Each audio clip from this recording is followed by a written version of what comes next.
Mi hermano gemelo no me había llamado en 8 años. Cuando su nombre apareció en la pantalla de mi móvil a las 11:47 de la noche, casi no respondo.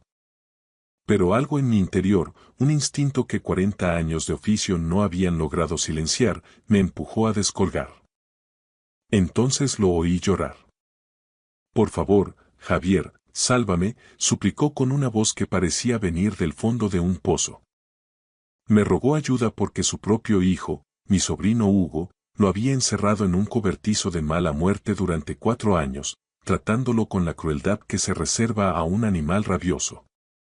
Hugo y los suyos pensaron que Sergio era demasiado débil para defenderse, un viejo acabado, y que nadie vendría a reclamar su sombra. Se equivocaron de medio a medio. Cuando crucé la frontera de Despeñaperros de vuelta a mi tierra, me juré a mí mismo que se arrepentirían de haber nacido. Todo empezó un jueves por la noche, a principios de mayo. Yo estaba en mi piso de Gijón, frente a una copa de brandy soberano y una novela policíaca de bolsillo cuya trama era bastante menos retorcida que la realidad. De pronto, la pantalla se iluminó con un número que no tenía guardado, pero cuyo prefijo, el 954 de la provincia de Sevilla, me heló la sangre. Casi dejo que saltara el buzón de voz, pero una punzada en el pecho me detuvo. Al descolgar, solo hubo un silencio pesado, cargado de estática. Luego, una respiración superficial y entrecortada, el sonido del pánico de alguien que teme ser descubierto en cualquier segundo. «¿Hola?», susurró una voz apenas audible. «Javier. Eres tú, ¿verdad?». Me incorporé en el sofá, dejando el libro de lado. Esa voz me resultaba familiar de una forma que me oprimió el corazón, como el eco de una vida que creía haber dejado atrás. Era tan familiar como tu propio reflejo cuando evitas mirarte en el espejo durante años. ¿Quién es?, pregunté, aunque mi subconsciente ya lo sabía. Soy yo. Hubo una pausa, un suspiro quebrado. Soy Sergio, tu hermano. Mi hermano gemelo. Habían pasado 8 años desde la última vez que nuestras miradas se cruzaron en aquel funeral amargo de nuestra tía Carmen. 8 años desde que le advertí que su hijo era veneno puro y él, cegado por un amor de padre malentendido, me gritó que me fuera de su casa y no volviera nunca. Sergio. Dejé la copa sobre la mesa de centro con un golpe seco. ¿Dónde estás metido? En el cobertizo de los aperos, detrás de la casa. Hugo me tiene aquí bajo llave. Llevo 4 años viviendo entre ratas, su voz se quebró de nuevo. Me va a matar, Javier. Lo sé. El 15 de mayo, después de esa maldita fiesta, escuché cómo planeaban. Tranquilízate, le interrumpí, recuperando mi tono de interrogador. ¿De qué fiesta hablas? El aniversario de él y Inmaculada. Me están presionando para que firme el traspaso total. Las tierras de Olivos, la casa solariega, todo. Si no firmo ante el notario. Se detuvo. Oí un roce metálico, como si estuviera moviendo herramientas oxidadas sobre el hormigón frío. No tengo tiempo. La batería se muere. Me ha pasado el móvil Elena, a escondidas. Solo tiene 9 años, Javier. Es mi única aliada. ¿Quién es Elena?, pregunté desconcertado. Mi nieta. Hugo me lo quitó todo. El móvil, el ordenador, hasta cortó la línea del fijo. Me aisló del mundo para que nadie escuchara mis gritos. Durante 8 años quise llamarte, pedirte perdón, pero él se aseguró de que fuera imposible. ¿Y ahora? Sus sollozos eran silenciosos, desesperados, el sonido de un hombre que ha sido vaciado por dentro. Me puse en pie de un salto. El brandy se olvidó y el libro quedó abandonado en la alfombra. Escúchame bien, Sergio, dije con la voz firme, esa que usaba en la comisaría cuando todo se iba al traste. No firmes absolutamente nada. ¿Me oyes? Ni una sola cruz. No importa lo que ese animal te haga. Me va a destrozar, Javier. Lo sé, pero ya estoy de camino. ¿Puedes aguantar 48 horas? No sé si mis fuerzas. Sí, puedes. Escucha. Hay una gasolinera Cepsa en la A4, en la salida 247. ¿La conoces de cuando íbamos a Madrid, te acuerdas? Sí. Creo que sí, respondió tras un silencio eterno. A las 4:30 de la mañana, el 6 de mayo. Pasado mañana. Encuéntrame allí. Tienes que salir de esa caja. No sé cómo burlar el cierre. Busca la forma. Si has podido llamarme hoy, puedes salir de ahí. ¿Cómo lo has hecho esta noche? Hugo bebió más de la cuenta y olvidó echar el pestillo electrónico. Estaba borracho como un cuero. Pues aprovecha su vicio. A las 4:30. Salida 247. Estaré allí con el motor en marcha. Javier. Tengo miedo. Mucho miedo. Cerré los ojos con fuerza. Teníamos 64 años, la piel curtida y el pelo gris, pero mi hermano sonaba como aquel niño que se escondía detrás de mi espalda cuando los perros de los vecinos nos acosaban en el pueblo. Siempre fui su escudo, y al parecer, el destino me llamaba a hacerlo una última vez. Lo sé, le aseguré. Pero no voy a dejar que ese mal nacido termine con nosotros. ¿Me oyes? No dejaré que te hunda. Ha pasado tanto tiempo. Después de lo que te dije, no pensé que vendrías. Eres mi hermano gemelo, Sergio. Compartimos la misma sangre y el mismo rostro. Eso no hay odio que lo borre. Tras un breve silencio, su voz volvió, más suave, casi como un secreto. Tía Carmen murió. ¿Llegaste a saberlo? Lo sé. Estuve allí, en Sevilla. En la última fila de la iglesia, para no causar problemas. Me largué antes de que empezara el pésame para no tener que partirle la cara a tu hijo. Siento que no pudieras acercarte. Tenías razón con Hugo. Me ha destruido la vida. Lo arreglaremos, te lo prometo. Hay mucho en juego, hermano. Esas tierras valen una fortuna, 6 millones de euros con el nuevo trazado de la autovía, y ese buitre lo sabe. De pronto, un ruido metálico y unos pasos pesados resonaron al otro lado de la línea. La respiración de Sergio se cortó en seco. Javier, es él. Viene hacia aquí. Cuelga ya. Salida 247, a las 4:30. No me falles. No lo haré. Yo. La llamada se perdió. Me quedé en medio del salón, con el teléfono mudo y la mirada perdida en la oscuridad de la costa asturiana. Fuera, el Cantábrico golpeaba con fuerza contra el muro del paseo, un rugido que acompañaba el temblor de mis manos. 8 años de silencio rotos por un grito de socorro. 8 años desde que me alejé porque me dolía ver cómo se cavaba su propia fosa. 8 años desde que le advertí que Hugo era un sociópata en potencia. Y ahora, el muy canalla lo tenía viviendo como un perro en su propia finca. Lo había aislado de tal forma que solo la valentía de una niña de 9 años había permitido abrir una grieta en su prisión. Miré el reloj de pared. Las 11:51. Tenía poco más de 24 horas para cruzar España de punta a punta, casi 800 kilómetros de asfalto hasta el corazón de Andalucía. Si no paraba ni para mear, llegaría a tiempo. Entré en el dormitorio y saqué del fondo del armario la bolsa de deporte táctica que esperaba allí como un animal dormido. 40 años de placa y servicios privados me habían enseñado que la jubilación es solo una palabra para los que no tienen enemigos. Yo no había terminado mi trabajo. Abrí la cremallera. Allí estaba mi equipo de jubilado.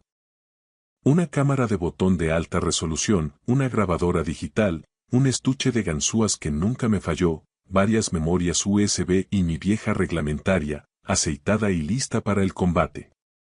También un sobre con 10.000 euros en metálico. En este país, el dinero en efectivo abre más puertas que las órdenes judiciales. Rescaté una carpeta con documentos viejos y nuestras partidas de nacimiento. Sergio y Javier Muñoz, nacidos en Sevilla en 1961 con solo 11 minutos de diferencia. Observé una foto amarillenta de cuando teníamos 7 años. Éramos calcos exactos, salvo por la pequeña cicatriz en mi ceja izquierda, recuerdo de una pedrada en el recreo. Sergio ponía la paz, yo ponía los puños. Ese era nuestro pacto de sangre. A las 11:58 ya estaba en el garaje. Antes de arrancar, recordé las últimas palabras de mi hermano. Tenías razón. Ya no importaba quién tenía la razón. Él me había llamado y yo ya estaba rugiendo por la carretera hacia el sur. La ruta de la Plata me esperaba, oscura y eterna. Sacaría a Sergio de ese infierno y, después, le daría a Hugo la lección que su padre nunca se atrevió a darle. Conducir por la 66, la mítica autovía de la Ruta de la Plata, es como atravesar un túnel de asfalto que no conduce a ninguna parte. El paisaje extremeño, con sus dehesas de encinas que parecen centinelas mudos, pasaba como una mancha negra a los lados de mi Land Rover. Tenía por delante cientos de kilómetros para rumiar mis demonios, y ninguno era precisamente una compañía grata. Sergio y yo siempre fuimos las dos caras de una misma moneda de peseta, destinadas a no mirarse nunca. Él era el alma sensible, el bueno que se quedó en el pueblo, entre el polvo de los caminos y el aroma del aceite, para cuidar de los olivos de la familia y de nuestra madre hasta que la tierra se la tragó. Yo era el verso suelto, el que no encajaba en la vida lenta del sur. Me largué a la Academia de Policía en Ávila, con el uniforme planchado y el hambre de asfalto, y terminé montando mi propia agencia de investigación en Gijón, entre la lluvia y el salitre. Nos distanciamos definitivamente cuando su mujer falleció. Sergio, roto por el luto, se volcó en Hugo, su único hijo, con una devoción ciega que rozaba lo patológico. Hugo siempre fue un bicho malo, un manipulador de manual que ya desde crío sabía cómo retorcer la voluntad ajena. De adolescente, ya le rateaba billetes de la cartera a su abuela mientras le daba un beso en la mejilla. Al cumplir los 20, con esa labia de comercial de feria, convenció a Sergio para malvender una parte de las mejores tierras y montar un negocio de exportación de aceite que se hundió en 6 meses, dejando un rastro de deudas y mentiras. Yo se lo advertí por activa y por pasiva. Sergio, ese chaval no tiene escrúpulos. Es un sociópata de libro y te va a dejar en la calle. Mi hermano me echó de su casa de malas maneras. Dijo que mi trabajo me había vuelto un amargado, que veía criminales debajo de cada piedra y que Hugo solo necesitaba una oportunidad. Aquella fue nuestra última bronca real, antes del silencio sepulcral en el funeral de nuestra tía Carmen en Sevilla. Llegué a la salida 247 de la A4 pasadas las 4 de la mañana.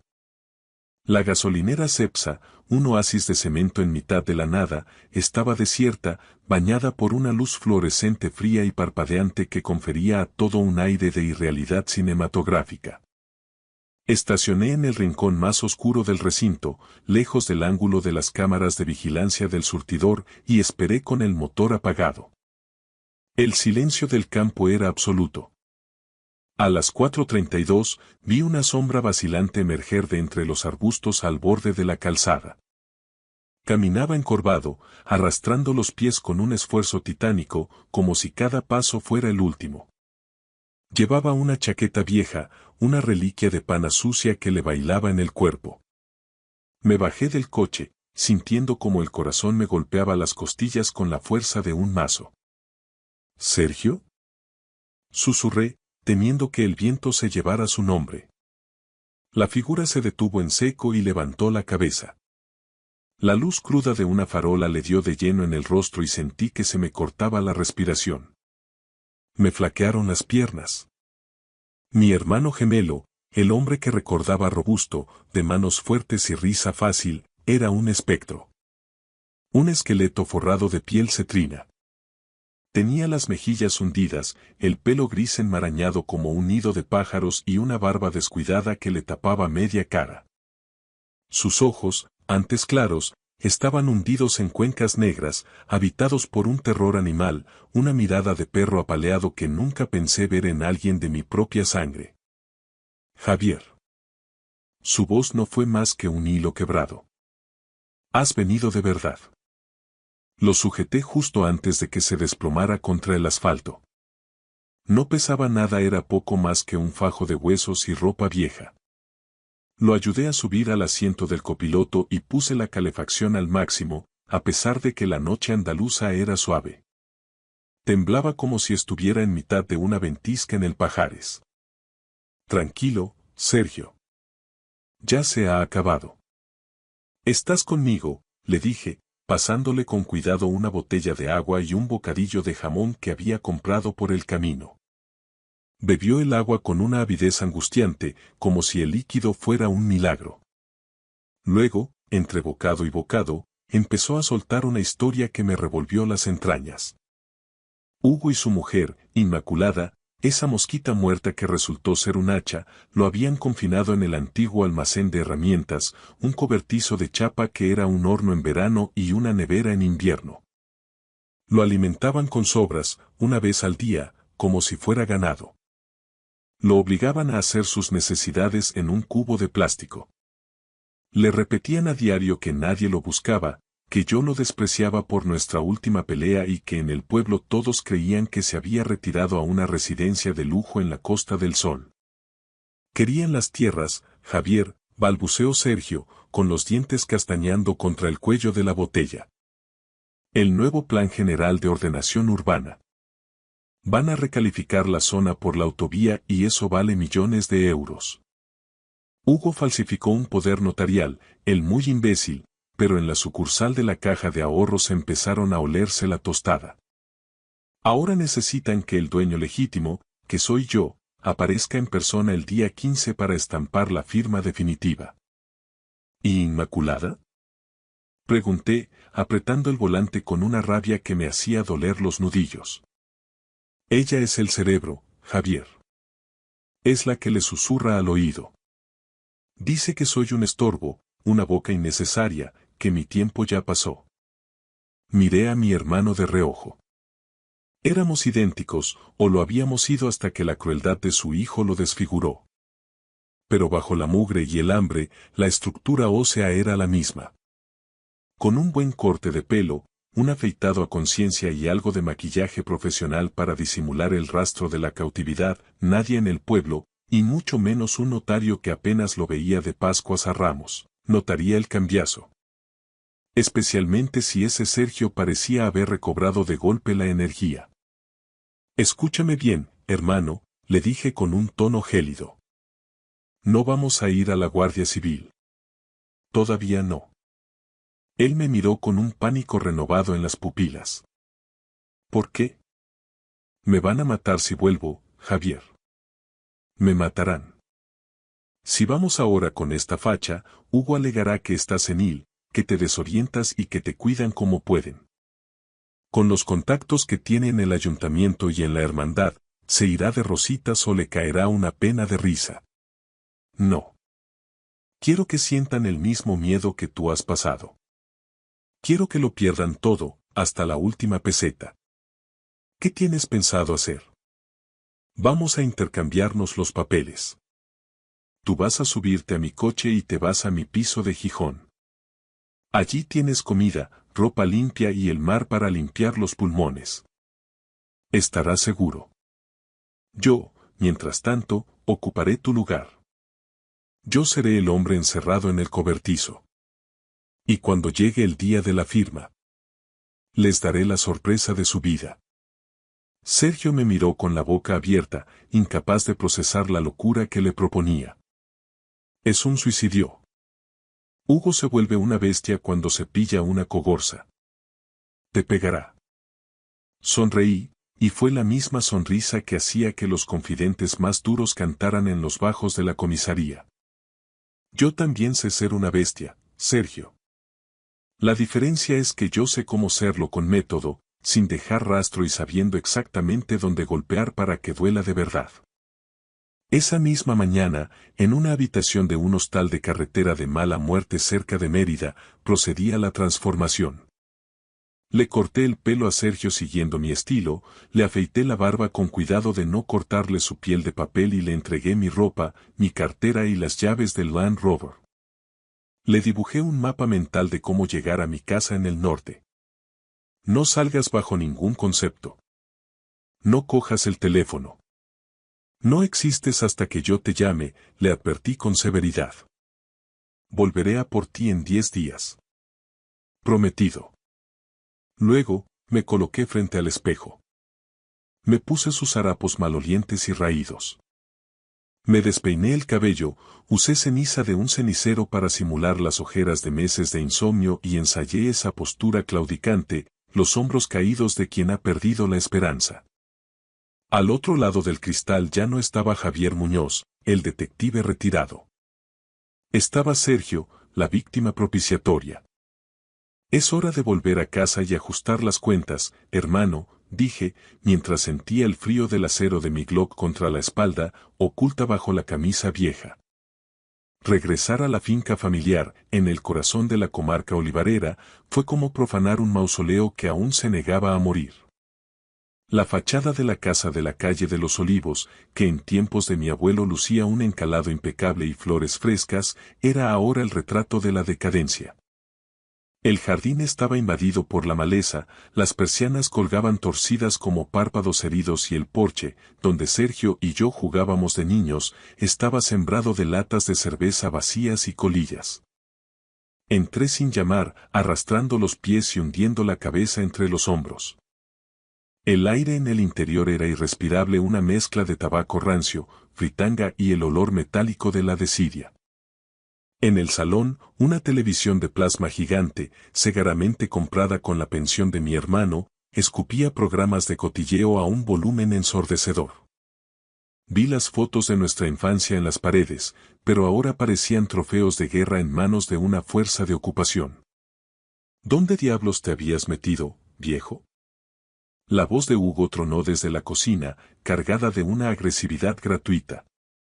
Apareció con su 1,80 m y sus 100 kilos de pura arrogancia, con la camiseta manchada de sudor y la cara encendida por el alcohol temprano.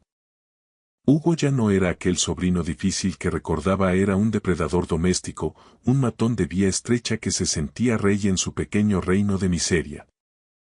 Caminando. Necesitaba aire, respondí con una voz rota y áspera, imitando a la perfección el tono de derrota de Sergio. ¿Caminando? Se burló Inmaculada, su mujer, asomando la cabeza con sus uñas de gel rojo sangre y una mirada que destilaba un asco infinito. Huele a rayos, Hugo. Échalo de aquí, no dejes que ensucie el sofá, que es nuevo. Hugo me agarró del brazo con una fuerza bruta que buscaba humillar más que sujetar. Me arrastró por la cocina ante la mirada indiferente de la madre de Inmaculada, una mujer de ojos gélidos que me observó como si fuera un bicho molesto, y me sacó al patio trasero. Al fondo, junto a un montón de aperos oxidados y neumáticos viejos, se alzaba el cobertizo de chapa. Hugo tecleó un código en una cerradura electrónica moderna que desentonaba grotescamente con la madera podrida del marco. Aquí es donde te quedas. No entras en la casa si yo no te doy permiso. Y no quiero oír ni un solo ruido, ¿entendido? Me dio un empujón que me hizo tropezar hacia la penumbra del interior. El cobertizo era un auténtico agujero del infierno.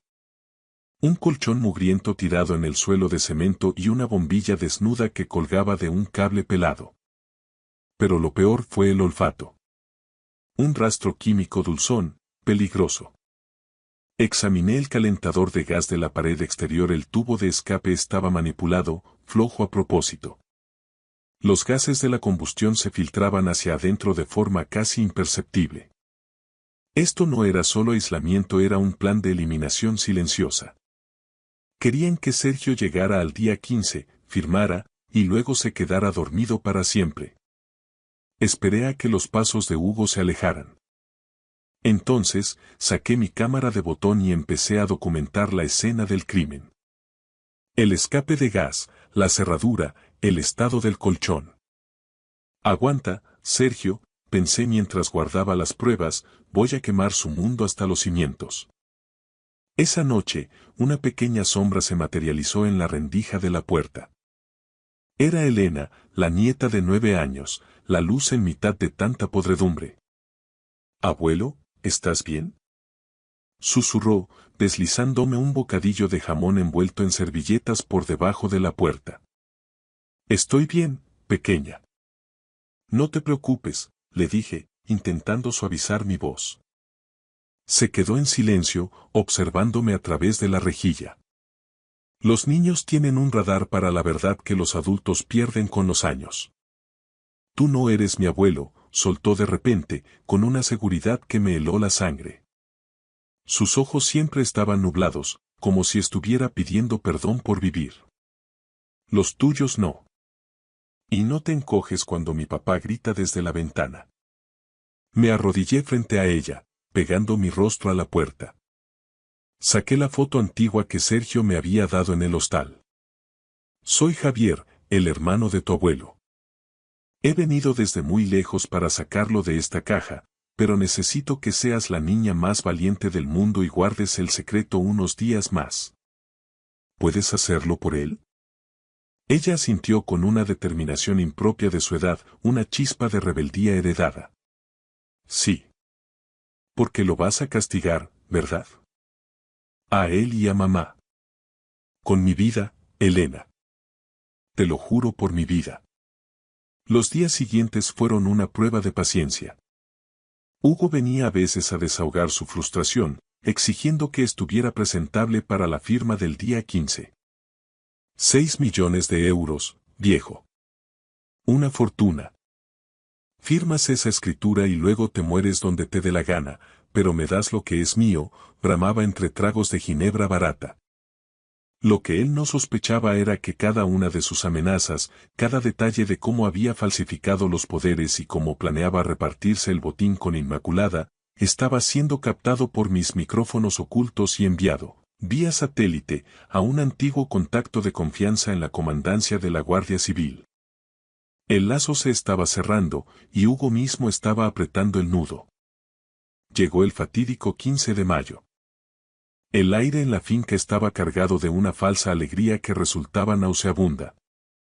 Hugo, con una prepotencia renovada, había montado una carpa blanca de dimensiones desproporcionadas en el jardín, rodeada de un servicio de comida impecable y botellas de vino de reserva. Había invitado a medio pueblo, desde el boticario hasta el alcalde pedáneo, para escenificar una farsa de normalidad antes de ejecutar la gran estafa. Querían que todo el mundo fuera testigo de la generosidad de Sergio al ceder su legado. Me sacaron de mi agujero de chapa temprano. Me obligaron a ducharme bajo una presión de agua fría y me embutieron en un traje de tergal que debía de tener 20 años. Me quedaba grande, acentuando esa imagen de anciano decrépito y vencido que ellos querían proyectar. Inmaculada incluso se tomó la molestia de peinarme con una violencia mal disimulada. «Pórtate bien, abuelo, y hoy dormirás en una cama de verdad», me susurró al oído con un aliento que olía a tabaco y ambición. Hugo me llevó del brazo, casi arrastrándome, hacia la mesa presidencial donde esperaba don Julián, el notario, un hombre de ademanes lentos que ajustaba sus gafas con parsimonia. Inmaculada y su familia se colocaron detrás, formando un semicírculo de buitres que apenas podían ocultar su codicia. «Aquí tiene a mi padre, don Julián», anunció Hugo con una sonrisa de tiburón, proyectando su voz para que los invitados lo oyeran. Está un poco desorientado por los años y el peso de las responsabilidades, pero tiene muy claro que quiere delegar todos sus asuntos en mí para descansar como se merece. El notario desplegó los documentos sobre el tapete. Era el acta de traspaso total de las tierras de Olivos y la propiedad de la casa solariega. 6 millones de euros que cambiaban de manos por un simple trazo de tinta. Hugo me puso un bolígrafo de plata en la mano, apretando mis dedos con una advertencia silenciosa. Firma aquí, papá. Hazlo por el futuro de la familia. Por Elena. Miré a Hugo. Sus ojos inyectados en sangre desbordaban una impaciencia criminal. Miré al notario, que esperaba aburrido. Y entonces, por primera vez en toda la semana, abandoné la farsa. Me puse completamente recto, ganando los centímetros de estatura que la humillación le había quitado a Sergio. Me quité las gafas empañadas, me limpié el rastro de ceniza de la cara y le clavé una mirada de acero que hizo que Hugo retrocediera un paso, como si hubiera visto a un aparecido. No soy tu padre, Hugo, dije con mi voz real, una voz que no pedía permiso, clara y gélida como el viento del Cantábrico. Y no voy a firmar ni una sola letra de este papel higiénico. El silencio que cayó sobre la carpa fue tan denso que se podía cortar. Los invitados dejaron de comer, los camareros se quedaron congelados. Hugo palideció, pasando del rojo al blanco cadavérico en un segundo. ¿Pero qué? ¿De qué hablas? Estás gaga, firma de una puta vez y déjate de bromas. Balbuceó, intentando recuperar el control mientras los murmullos empezaban a crecer entre los vecinos. Me llamo Javier Muñoz, declaré, alzando la voz para que hasta el último invitado me oyera. Soy detective privado retirado y el hermano gemelo del hombre al que has tenido secuestrado, torturado y hambriento en un cobertizo de herramientas durante 4 años. En ese preciso instante, el estruendo de las sirenas de la Guardia Civil rompió la puesta de sol. 4 patrullas entraron a toda velocidad por el camino de entrada, levantando una nube de polvo que invadió la carpa. Hugo, acorralado y fuera de sí, intentó abalanzarse sobre mí con el puño en alto, gritando incoherencias. Pero yo no era el anciano frágil que él creía haber doblegado. Lo intercepté con un movimiento seco y profesional, un giro de muñeca que lo hizo aullar de dolor, y lo estampé contra la mesa del notario, inmovilizándolo con la cara pegada a sus propios documentos de traspaso. Los agentes de la policía judicial entraron en la carpa con las armas en la mano. Todo está grabado, Hugo, le susurré al oído, mientras sentía cómo sus músculos temblaban bajo mi presión. La manipulación del gas, la cerradura electrónica, tus amenazas de muerte y cada uno de tus planes para eliminar a tu padre. Se acabó el juego de los olivos. Inmaculada intentó escapar por la parte trasera de la carpa, pero 2 agentes le cortaron el paso. Mientras le ponían las esposas, su cara de buena esposa se transformó en una máscara de odio puro. Al levantar la vista hacia la casa, vi a Elena en la ventana del piso de arriba. Me miraba con una expresión que no era de miedo, sino de un alivio infinito. Le hice un leve gesto con la cabeza. La pesadilla había terminado. Al ver los vehículos patrulla con la inscripción de la Guardia Civil y los rotativos iluminando los muros de la hacienda, Hugo se quedó paralizado, como si un rayo lo hubiera fulminado en el sitio. Su rostro pasó de un rojo violáceo de ira a una palidez cadavérica que revelaba su verdadera naturaleza. La de un cobarde acorralado. Intentó zafarse con un bufido salvaje, pero le apliqué una llave de inmovilización profesional, de esas que se te quedan grabadas en la memoria muscular tras pasar por la Academia de Ávila hace 40 años. El notario, don Julián, se levantó de un salto, aterrorizado, volcando su silla de madera tallada mientras los documentos del traspaso, aquellos papeles que pretendían robar 6 millones de euros, salieron volando por el césped, dispersándose como hojas secas de otoño bajo el viento andaluz. ¿No lo entendéis? Aullaba Hugo mientras los agentes de la policía judicial le apretaban las esposas hasta que el metal crujió. Es un viejo decrépito. No rige bien, está senil. Esta es mi casa por derecho. Es mi tierra y mi herencia. Ya no, Hugo, sentencié, hincando la rodilla en su espalda para que sintiera el peso de su propia infamia mientras lo miraba directamente a las pupilas. Esta es la tierra de tu padre, el hombre al que enterraste en vida. Y te aseguro que él está mucho más cuerdo y tiene mucha más dignidad de la que tú tendrás en 100 vidas. Inmaculada, viendo que el barco se hundía, intentó escabullirse hacia la entrada trasera de la casa con paso felino, pero una joven agente de la Benemérita le cortó el paso con una autoridad gélida. Señora, usted también tendrá que acompañarnos a la comandancia, le soltó la agente mientras le sujetaba los brazos. Tenemos grabaciones muy nítidas de sus conversaciones sobre cómo acelerar el deceso de su suegro manipulando el calentador de gas. Eso en el Código Penal se llama tentativa de homicidio. La madre de Inmaculada, esa cómplice silenciosa que siempre miraba hacia otro lado, empezó a lamentarse a gritos, invocando a los santos y fingiendo una inocencia angelical. Pero yo sabía que mis micrófonos ocultos, instalados estratégicamente, habían registrado veneno suficiente para enviar a toda esa estirpe de buitres a la cárcel de Sevilla y por una temporada muy larga.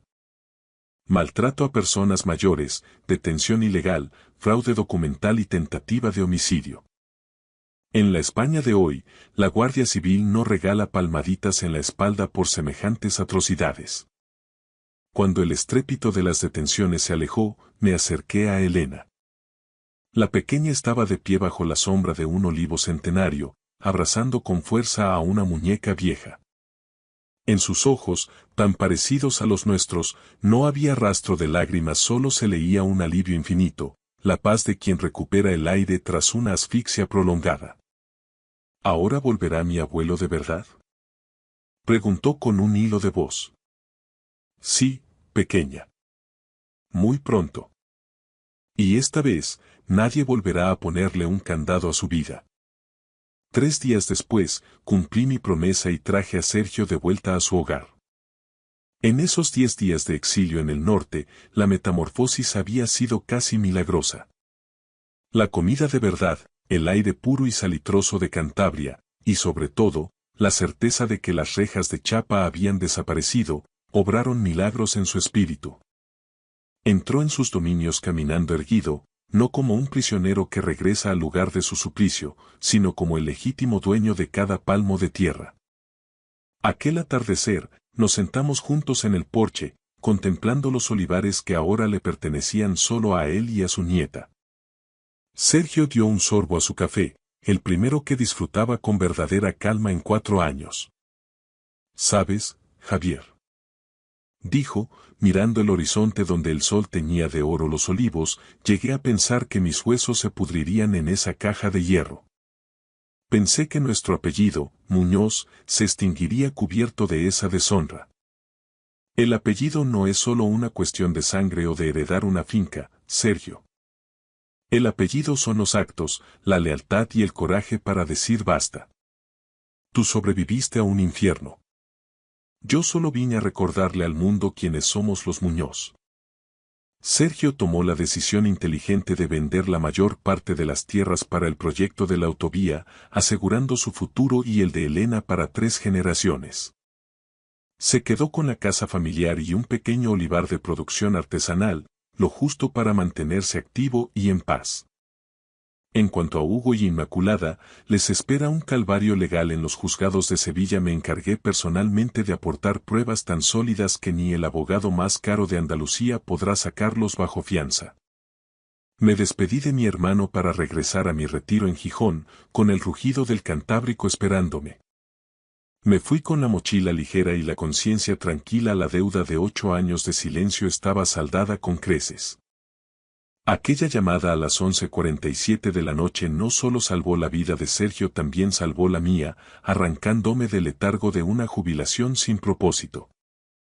Esta no es la historia de un héroe de película. Es una advertencia sobre la realidad. El orgullo y la distancia son lujos que no podemos permitirnos. Si sientes que alguien de tu sangre está en peligro, no esperes a que el tiempo lo cure todo, porque el tiempo a veces solo sirve para cavar fosas más profundas. No confíes en que las cosas se arreglarán por arte de magia. Actúa. Levanta el teléfono. Cruza el país si es necesario. Una sola llamada puede cambiar el destino de una familia entera. Yo lo sé de sobra, y ahora, mi hermano también. Gracias por escuchar mi historia hasta el final. Si resonó contigo, dale like, escribe en los comentarios qué fue lo que más te tocó y no olvides decir de dónde eres. Suscríbete al canal, vienen muchas más historias.